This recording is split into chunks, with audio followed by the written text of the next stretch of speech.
Catherine Maneno used to depend on subsistence agriculture, but she was displaced from her farm and her husband, a civil servant, was last paid in August 2023.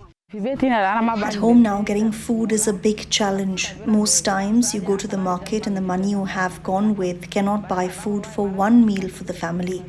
And when the child is sick, medicine is also very expensive. Maneno's situation is common here.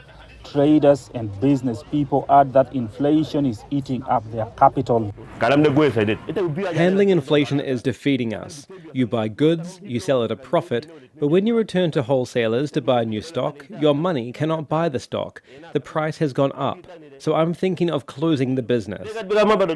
5 years of civil war ended in 2018, but the UN says more than 2 million people were forced out of their farms into internally displaced camps.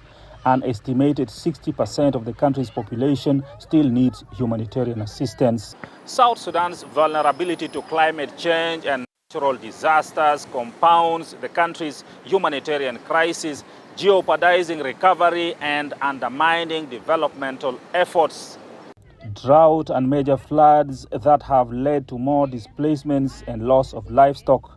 The government says it is putting in place measures to improve the economy. We have many resources here, need to use it.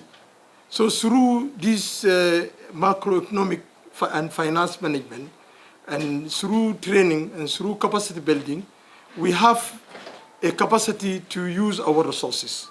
The government depends on oil to fund more than 90% of the budget. However, the war in Sudan has seen an influx of refugees and an interruption in oil production, exacerbating the situation. South Sudan has actually borne the brunt of the humanitarian fallout in the region around Sudan, so more than Ethiopia or Egypt or some of the others. But for Maneno, her hope is that security stabilizes in the country so that she can return to her farm and depend on food from her garden.